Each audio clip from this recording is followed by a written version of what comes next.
दोस्तों, मेरी नई कहानी देखने के लिए आपका स्वागत है। यह वीडियो इस कहानी का पार्ट 1 है। कृपया वीडियो को लाइक, शेयर और कमेंट करें तथा मेरे चैनल को सब्सक्राइब करें। अब हम कहानी की तरफ चलते हैं। शाम होने को आ गई। बार बार फ़ोन की रिंग जा रही थी, लेकिन संजय अपना फ़ोन उठाता ही नहीं है। बोला था कि शाम में तुमसे मिलने आऊँगा, लेकिन अब शाम तो ढल गई। संजय का कोई आता पता नहीं है। बार बार मैं अपने कमरे में लगी घड़ी को देख रही थी। नहीं आना था तो मुझे आने का वादा क्यों किया? यह तो रोज़ की बात है। हमेशा अपने बताए हुए समय से 2-3 घंटे लेट ही आता है और मैं उसी पल से उसकी वेट करने लगती हूँ। लाख कोशिश करती हूँ, फिर भी किसी और काम में मन ही नहीं लगा पाती। वो क्यों नहीं समझता कि मेरा समय बहुत ही अमूल्य है। मुझे अपना सारा समय इंटरव्यू की तैयारी में करना चाहिए, पर यह बात उसे कैसे समझाऊँ? मैं फिर से पढ़ने की कोशिश करने लगती हूँ, पर मन है कि लगता ही नहीं। पर्दे की जरा से हिलने से दिल की धड़कन बढ़ जाती है। बार बार अपने फ़ोन को चेक करने लगती हूँ। हर समय यही लगता है कि वह आया। तभी मुझे पैरों की आवाज़ सुनाई देती है। यह पैरों की आवाज़ संजय की है। मैं अनजान बनकर अपना पूरा ध्यान बुक पर लगा देती हूँ। रजनीगंधा के ढेर सारे फूल लिए संजय मुस्कुराते हुए दरवाजे पर खड़ा है। मैं उसे देखती हूँ और गुस्से में कई सवाल करती हूँ। आ गए? कहाँ थे? मेरा फ़ोन भी नहीं उठाया गया। हंसता हुआ आगे बढ़ता है और फूलों को रखकर पीछे से मेरे दोनों कंधे दबाते हुए पूछता है, बहुत नाराज़ हो? रजनीगंधा की महक से सारा कमरा महकने लगता है। मुझे क्या करना है नाराज़ होकर? मैं रुखाई सी कहती हूँ। वह मुझे अपनी तरफ करते हुए बोलता है, तुम ही बताओ क्या करता? ऑफिस में दोस्तों के बीच फंस गया था। बहुत कोशिश करके भी उठ नहीं पाया। सबको नाराज़ करके आना अच्छा भी तो नहीं लगता है। मन तो कह रहा था कि कह दूँ, तुम्हें दोस्तों का ख्याल है, बस मेरा ही ख्याल नहीं है, पर कुछ कह नहीं पाती हूँ।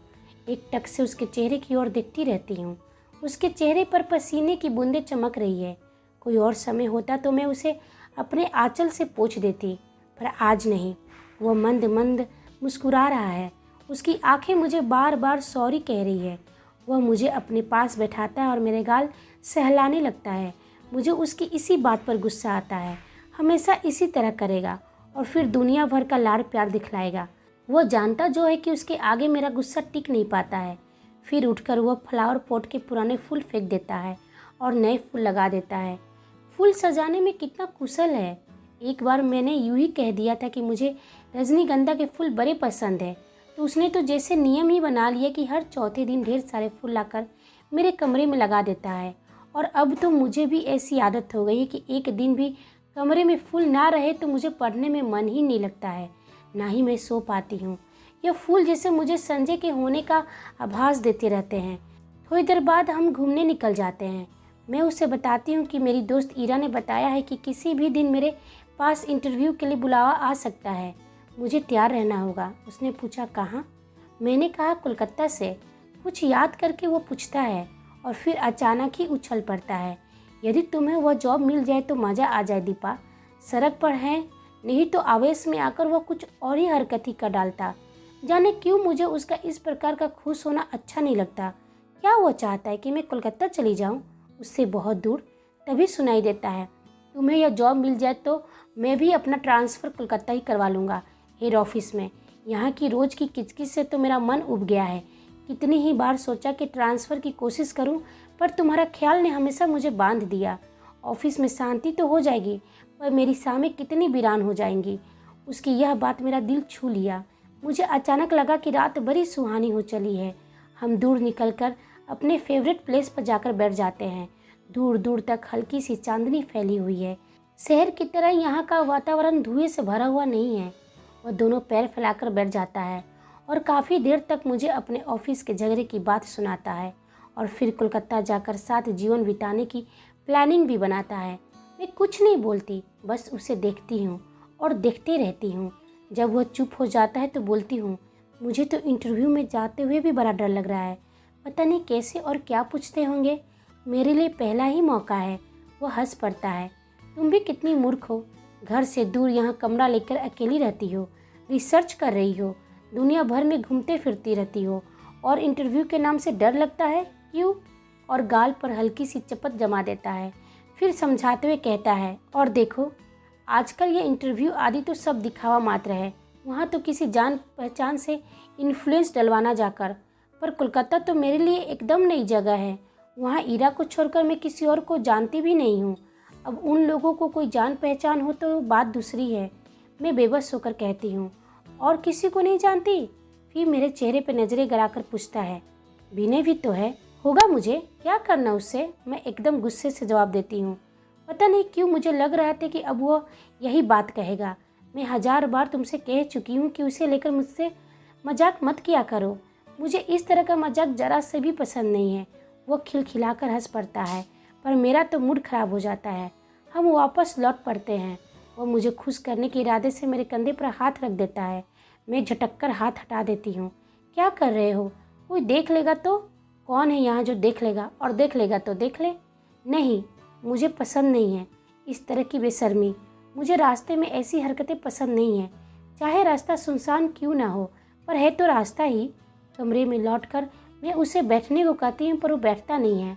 वो बाय बोलकर चला जाता है। मैं बाहर बालकनी में निकलकर उसे देखती रहती हूँ। रात में सोती हूँ तो देर तक मेरी आंखें रजनीगंधा के फूलों को ही निहारती रहती है। जाने अक्सर मुझे भ्रम हो जाता है कि फूल नहीं है, मानो संजय की आंखें हैं जो मुझे देख रही है, मुझे दुलार रही है, मुझे प्यार कर रही है। मैं संजय को भी एक बार यह बात बताई थी तो खूब हंसा था और कहा था कि मैं पागल हूँ, बहुत मूर्ख हूँ। कौन जाने, शायद उसका कहना ही ठीक हो, शायद मैं पागल ही हूँ। मैं जानती हूँ संजय विनय को लेकर हमेशा डाउट में ही रहता है, पर मैं उसे कैसे विश्वास दिलाऊं कि विनय से नफरत करती हूँ। उसकी याद भर से मेरे मन घृणा से भर जाता है। 18 वर्ष की आयु में किया हुआ प्यार कोई प्यार होता है भला? बचपना होता है, महज पागलपन। उसमें आवेश रहता है, उस प्यार में कोई गहराई नहीं रहती है। जिस नशा के साथ वह आरंभ होता है, जरा सा झटका लगने से नशा टूट भी जाता है और उसके बाद आहे, आंसू और सिसकिया का एक दौर चलता है जिसमें आत्महत्या करने का कई बार मन करता है। जैसे ही जीवन को दूसरा आधार मिल जाता है, उन सब को भूलने में एक दिन भी नहीं लगता है। फिर तो वह सब ऐसी बेवकूफ़ी लगती है जिसे बैठकर घंटों हंसने का मन करता है। इस बात का एहसास होता है कि सारे आंसू या सारी आहें उस प्रेमी के लिए नहीं था, बल्कि उस जीवन की खालीपन के लिए था जो जीवन को निराश बनाकर बोझिल कर देता है। तभी तो संजय को पाते ही मैं विनय को भूल गई। मेरे आंसू हंसी में बदल गए। संजय है कि जब देखो विनय की बात करके मेरा मूड खराब कर देता है। मेरे कहने पर भी वो खिलखिलाकर अवश्य हंस पड़ता है, पर मैं जानती हूँ कि वो पूरी तरीके से मुझे लेकर आश्वस्त नहीं है। उसे कैसे बताऊँ कि मेरा प्यार का, मेरी कोमल भावनाओं का, भविष्य की मेरी सभी योजनाओं का एकमात्र केंद्र संजय ही है। यह अलग बात है कि हम किसी सुनसान जगह पर बैठकर, मैं अपनी पढ़ाई की, संजय अपने ऑफिस के झगड़े की बात करता है। हम हमेशा किसी नए टॉपिक पर बहस करते हैं, पर इसका यह मतलब नहीं है कि हम प्रेम नहीं करते हैं। वो क्यों नहीं समझता कि आज हमारी भावुकता सच्चाई में बदल गई है। सपनों की जगह हम वास्तविकता में जीते हैं। हमारा प्यार मैच्योर हो गया है, जिसका आधार पाकर वह अधिक गहरा हो गया है, स्थायी हो गया है। पर संजय को कैसे समझाऊं यह सब? कैसे उसे समझाऊं कि विनय ने मेरा अपमान किया है, ऐसा अपमान जिसकी कचोट से मैं आज भी तिलमिला जाती हूँ। संबंध तोड़ने से पहले एक बार तो उसने मुझे बताया होता कि आखिर मैंने ऐसा कौन सा अपराध कर डाला था जिसके कारण उसने मुझे इतना कठोर दंड दे डाला। सारी दुनिया की तिरस्कार, उपहास और दया का विष मुझे पीना पड़ा। और संजय यह सोचता कि आज भी मेरे मन में उसके लिए कोई कोमल स्थान है। छी, मैं उससे नफरत करती हूँ और सच पूछो तो अपने को भाग्यशाली समझती हूँ कि मैं ऐसे व्यक्ति के चंगुल में फंसने से बच गई जिसके लिए प्रेम महज एक खिलवाड़ है। परसों मुझे कोलकाता जाना है, पर बड़ा डर लग रहा है। ऐसे क्या होगा? संजय को कह रही हूँ कि वो भी मेरे साथ चले, पर उसे ऑफिस में छुट्टी नहीं मिल सकती है। एक तो नया शहर, फिर इंटरव्यू। अपना कोई साथ होता तो बड़ा सहारा मिल जाता। मैं कमरा लेकर अकेली रहती हूँ, यूँ अकेली घूम फिर भी लेती हूँ तो संजय सोचता है कि मुझ में बड़ी हिम्मत है, और सच कहूँ तो बड़ा डर लग रहा है। काश संजय भी मेरे साथ चल पाता। गाड़ी हावड़ा स्टेशन के प्लेटफॉर्म में प्रवेश करती है तो मन भय से भर जाता है। प्लेटफॉर्म पर खड़े लोगों के बीच में मैं ईरा को ढूंढती हूँ, वह कहीं दिखाई नहीं देती है। नीचे उतरने की बजाय मैं खिड़की से ही दूर दूर तक नज़रें दौड़ाती हूँ। वीर को देखकर मेरे अंदर दहशत पैदा हो जाती है। तभी किसी के हाथ के छूने से मैं चौंक जाती हूँ। पीछे देखती हूँ तो वह मेरी प्यारी दोस्त इरा खड़ी है। मैं उससे कहती हूँ, मैं कितनी डर गई थी, मैं कब से तुम्ही को ढूंढ रही हूँ। बाहर आकर हम टैक्सी में बैठते हैं और फिर मैं अपने आप को रिलैक्स फील करती हूँ। हम इरा के घर पहुँचते हैं। मैं इरा से पूछती हूँ, क्यों, कौन कौन होता है इंटरव्यू में? मुझे तो बहुत डर लग रहा है।